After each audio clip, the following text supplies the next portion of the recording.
Hello, my name is Attorney Ramsey Bahrawy, and welcome to Your Money, Your Life.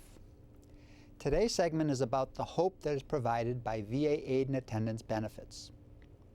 Seniors are facing unprecedented challenges when planning for their long-term care needs. People are living longer, are more likely to need long-term care, and will face higher health care costs. Recent eligibility restrictions to Medicaid benefits amplify these challenges. If you're a veteran of the military services, you may qualify for what is called aid and attendance benefits.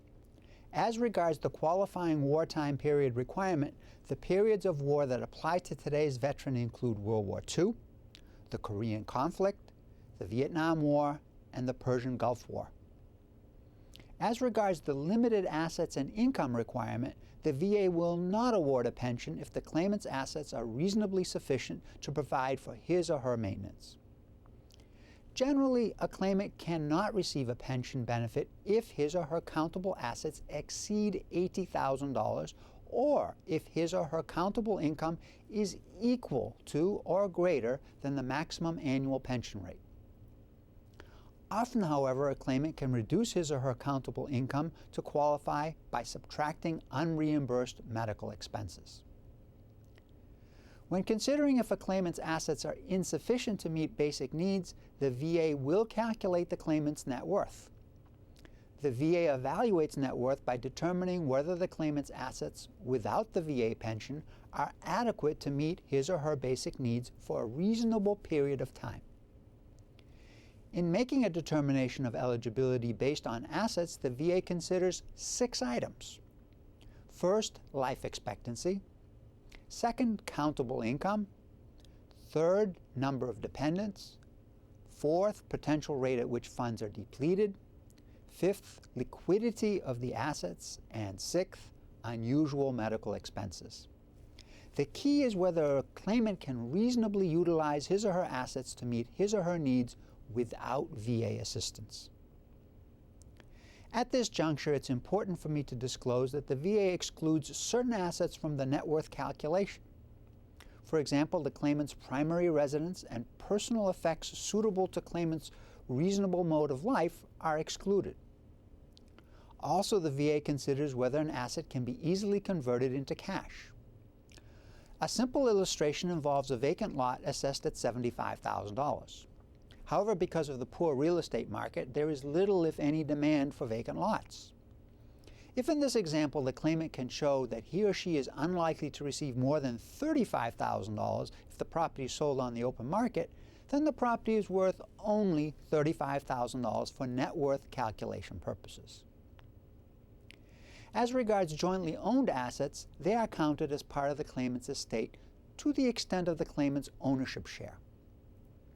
This rule does not apply to assets owned jointly by a veteran and his or her spouse. Spousal assets are fully included in the net worth calculation.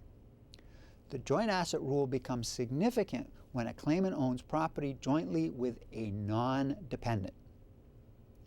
In addition to asset guidelines, a veteran must also meet income guidelines in order to be entitled to a VA pension benefit. A claimant's countable income for VA purposes determines his or her eligibility. The VA determines income for VA purposes by subtracting unreimbursed medical expenses from the claimant's gross income. The VA's definition of gross income is identical to the familiar definition used by the IRS.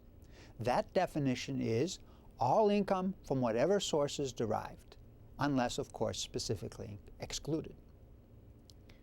The specific exclusions for pension eligibility purposes include unreimbursed medical expenses, welfare, maintenance furnished by a relative, friend, or charitable organization, VA pension benefits, reimbursement for casualty losses, profit from the sale of property, veterans' or spouses' final expenses and just debts, educational expenses, child's income, cash surrender value of life insurance, Medicare Part D assistance or savings, and life insurance proceeds on the policy of a veteran.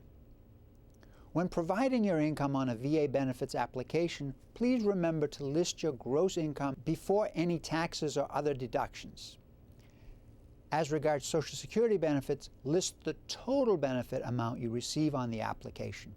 In other words, don't subtract the Medicare deduction. Why? Because the Medicare premiums are treated as unreimbursed medical expenses, thereby already reducing countable income. Also, always list the interest income you expect to receive over the next 12 months. Any distribution from tax-deferred retirement accounts, such as an IRA, must be listed as income. The VA requires inclusion of the entire distribution as income, even when it reflects a partial return of principal. An exception to including IRA interest as income occurs if the claimant would incur a substantial penalty for withdrawing funds. That is our show.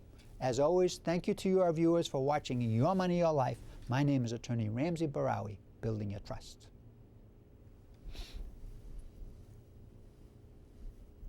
Building Your Trust.